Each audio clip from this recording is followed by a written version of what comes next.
Before we start rolling, I'll ask you to subscribe to our channel to keep up to date with all the most interesting things happening in the Star Wars universe. We always collect the most interesting and reliable information about new TV series, movies, and games. We will be grateful to everyone who subscribes. May the Force be with you. Greetings to all Star Wars fans. More than 2 years have passed since the release of the Obi-Wan Kenobi series, but the memory of how badly it was filmed is still alive in our memory. Yes, the series has some really good moments that can be reviewed, but for the most part, it's not at all what we expected. As I like to say, the series ended where it should have started. Lucasfilm still did not approve the second season, and the talented author Pixel Joker is still working on his remake, which should both fix all the technical problems of the project and complement it with completely new scenes that will perfectly fit into the plot. So, I want to talk to you about technical problems. I think you all remember how badly Obi-Wan Kenobi was shot. Bad staging, strange plot decisions, a constantly shaking camera, as if the cameraman woke up with a severe hangover. And the most terrible thing is the impenetrable darkness in almost every scene. If we compare Obi-Wan with all other Star Wars projects, especially with films, then the obvious thing is obvious. Something is clearly wrong with the series. And so, quite recently, the very truth that we already knew was revealed, but now it is directly documented. Obi-Wan Kenobi's budget was only $90 million, and this became known after recent talks about the budget of the Acolyte series, which exactly doubled Obi-Wan's budget and received $180 million for production. It also became known that only 2 months were allotted to create visual effects for the series. To say that I'm in shock is to say nothing. Thus, the legendary Jedi Master's solo project becomes the lowest budget among all Star Wars series, not counting animation. And funniest of all, Obi-Wan Kenobi became the most anticipated and watched series on Disney+, while collecting record sales of paid subscriptions. Lucasfilm made a lot of money with minimal investment, but the audience, as always, was fooled. And I wonder why the central story of the entire saga, with the confrontation of two of the most popular characters in the person of Obi-Wan and Anakin, received such a disregard from the company. Why are Lucasfilm ready to allocate $200 million each for Andor or the Acolyte, but they left money from the change for the most anticipated series of the decade? So I ask these questions, and I understand that they are all rhetorical because I already know the answer perfectly well. Lucasfilm probably thought, why try and invest a lot of money to make a series for the ages if you can just use popular characters for promotion and people will watch anyway? I'm sure that's exactly what they planned.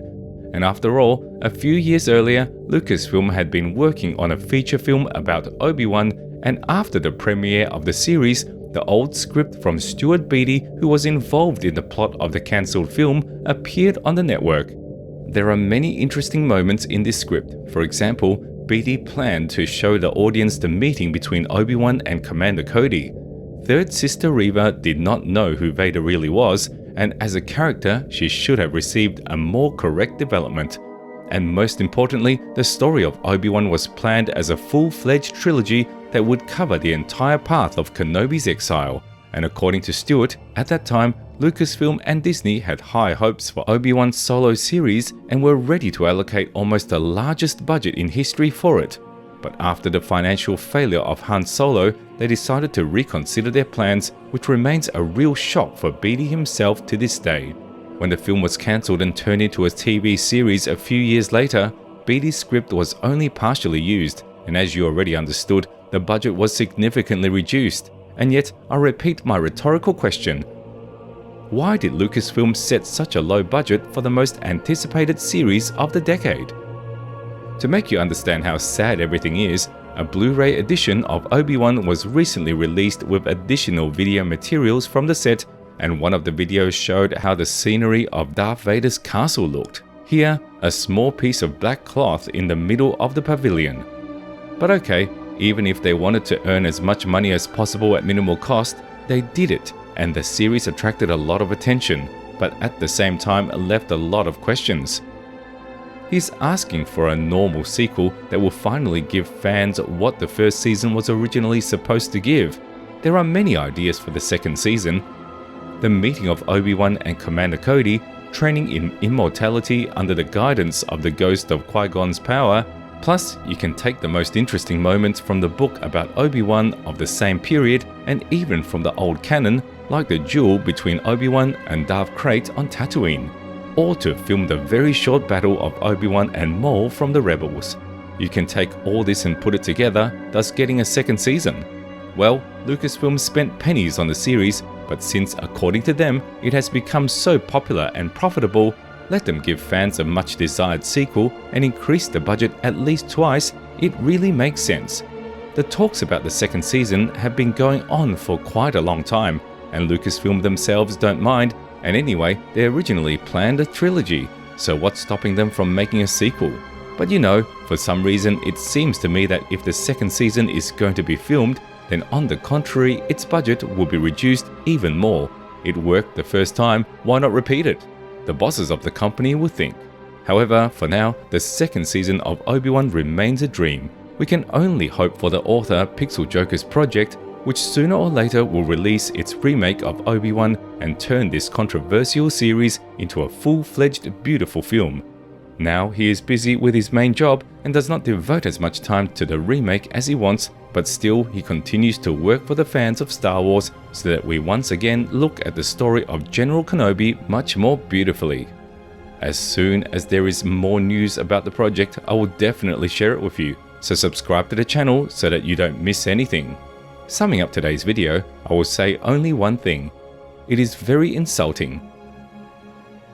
When George Lucas was at the helm, he adhered to the principle of investing in the project as much as it takes so that everything looks decent at the exit and people don't feel disgusted by reviewing it over and over again.